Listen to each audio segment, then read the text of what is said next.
Hi people, welcome to my channel. In today's video, we're going to be talking about how to create a very organized and balanced life if you run a home. Now, this is not limited to mothers or wives.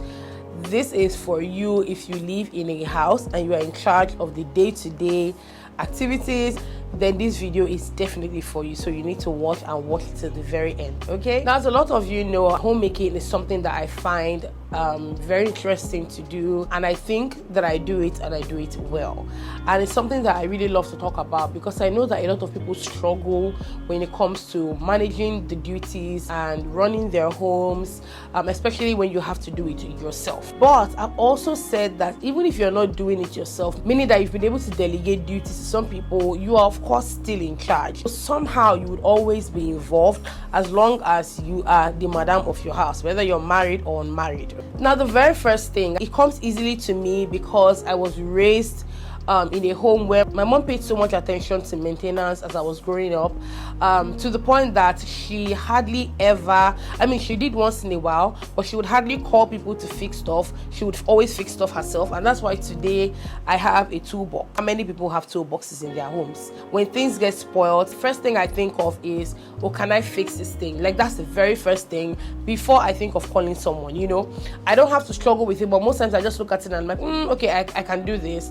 Or sometimes I just say, oh, I don't want to have to deal with fixing this thing. For me, it's very off-putting when you go into a home and you enter a room and the handle is spoiled. You go into the bathroom and the toilet roll holder is spoiled. You go into this room and the window blinds are broken. Like, it just makes your home seem very unsafe. So this is something that you need to address. The root of this is, first of all, you have to appreciate the things that you have. Being big on maintenance really comes from a place of gratitude. For me, that is like one of the roots things for me. You need to be grateful for the things that you have, no matter how cheap, no matter how expensive, no matter how little, no matter how big. When you appreciate the things you have, you want to take care of them. I take care of every single thing that I own. I treat every single thing that I own with respect, and I'm teaching my children to do the same thing. When you repair things, when you take care of things, you extend the lifespan of those things. And that's the reason why today I can say that there are a lot of appliances, a lot of things that I own that have stayed for so long because of how I treat them. I don't need to be poor to maintain my things. It doesn't matter how much money I have. It's just something that has become a part of me, and it's something that has, of course, benefited me in the long run. When you fix things, it means that you keep them from getting worse than they can actually get. Because of course, when something is spoiled, it doesn't mean that that's the worst that can happen to it. It can get worse. Like, for instance, having a torn mosquito net. If your net is torn and you don't fix it, what happens? The tear becomes bigger. Over time, it becomes bigger until you have a very, very big hole looking at you.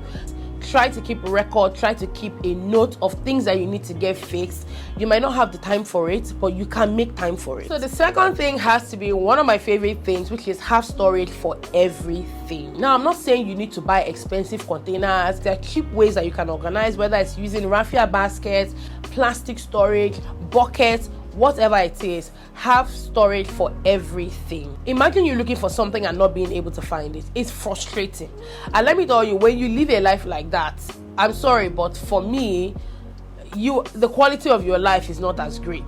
You're expending time, you're expending energy that you could have used to do something else to search for one thing. One tip I would give you is, if you are organizing things into bins or into containers, you can have a box or a storage container that you would use for your miscellaneous items. So that means that contains all of the random stuff. I have a lot of storage containers, but I have that one storage container where we put the most random things because they cannot be grouped. So it's important to categorize things in your home, and when you're doing all of this, you're teaching the people around you, whether they are children or your workers or whatever, you're teaching them that this is what you actually want. And then over time, they learn that this is how these things should be done, and it just makes life easier for you overall. The third thing is learn to keep your spaces clean and airy. Oh my God. Get rid of useless things, okay? I'm a very impulsive declutterer. If I want to get rid of something, I don't wait. As long as I haven't used that thing in fact, it doesn't have to be a long while, because I know that there's a rule that people who are into decluttering homes and all of that would say, oh, if you haven't used this thing in a year, maybe throw it out or give it out or something, because it means that you do not use it, and you most likely will not use it in the next year. But for me, if I haven't used something in a couple of weeks, couple of months, sometimes there are exceptions, but there's some things that I know if I haven't used in a couple of months, then I most likely don't need it, and it shouldn't be sitting down in my space doing nothing. And so I would get rid of stuff. But it's not the same for everybody, just like I said. However, you need to tell yourself the truth. A lot of times we need to reach deep and ask ourselves questions. Why are you keeping these things? I know someone who keeps things because she grew up not having a lot, and so it's difficult to let go of things because it just makes you feel like, oh my god, I didn't have so much growing up, and so now it feels like I'm trying to acquire as much as I can even when I don't need them. So most times you have to dig deep and attack the root issue.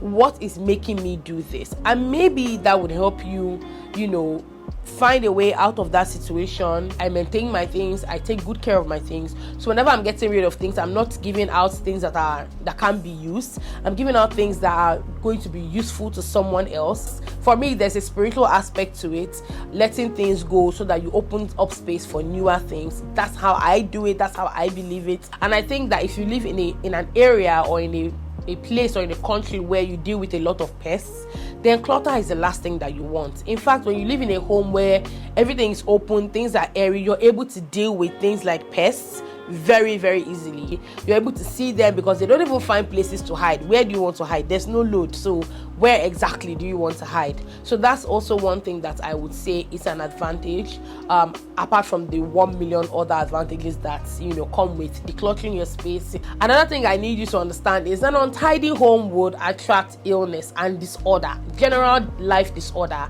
I completely believe that if you are not organized at home, it's going to somehow creep up into the work that you do. It's also going to maybe creep up in your relationships. There's just so much. It will spill over. The fourth one is to assign roles and establish routines while leading by example. And this is so important because it's not enough to order people around and you're not doing the same thing, or you're not doing similar, or you're not playing your own role in the general maintenance of your home. When you establish routines, your home runs efficiently. Your days are not so messy, they are not chaotic, because you know that these are the things that are supposed to be done at this time. And when you establish these routines and you assign these specific roles, everybody playing their role leads to the home thriving. My fifth one is the most important one, and I think without this particular tip, the other tips cannot work. Honestly, without number 5, you can't do 1, 2, 3, 4. And this one is to have reminders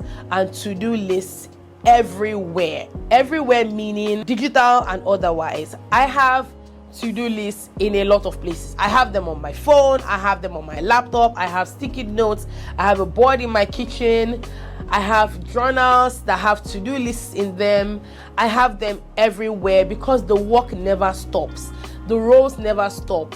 Even when you are sleeping, there's still work to be done. So you need to be on top of your game. So I've talked about it in a lot of my videos that I use Google Keep. I find it really amazing. I also have my sticky notes. I have a board. Now talking about it, I realized I actually have a lot of places where I write the things I need to do. It's actually insane. It's crazy. That's the reason why people hire personal assistants, because a personal assistant is also a to-do list. That's what they are. That's what they represent. They represent the to-do list and the apps that we use on our phones, only that they come in the form of a human being. When you have to-do lists, it helps you so you can prioritize your tasks. You can choose the one that is of utmost importance, and you can choose the one that you can leave if you cannot get to it. Having lists can actually help you to reduce anxiety. Imagine waking up in the morning and having so much on your head and say, oh my god, I need to go to the market, I need to buy groceries, I need to go to the children's school, I have a meeting, I need to go to PTA. And imagine not being able to offload all of this in an app or on a phone on paper. This is available for us to make our lives easy. So they help you to offload that mental load. It's just that you're doing it on a device on paper. It feels like you've taken weight off your head. That's exactly how it feels for me. If you don't do this, let me know in the comments, because I need to ask you what superpower you have and how you're actually surviving, how you're getting through life on a daily basis. If you are not writing down things or leaving reminders, or just let me know. Something else that you may not know about having to-do lists and reminders is that it lessens the stress on your memory, so that you can have creative space for other things in your life. Of course, there's so much that we can do, but imagine being able to take out 70% of the things that you can actually write down and make note of, so that you have that mental space to think of other things and to come up with other ideas. The other points thrive on this one point. So yeah, I hope you guys enjoyed this video. Let me know in the comments what you think, and share with us if you have other things that you do that help you in your day-to-day life to create balance and to create some kind of smoothness in your daily tasks as a woman, as a man, as a wife, as a mother, as a father. Whatever role it is that you play in life, let me know in the comments. I will see you in my next one. Bye.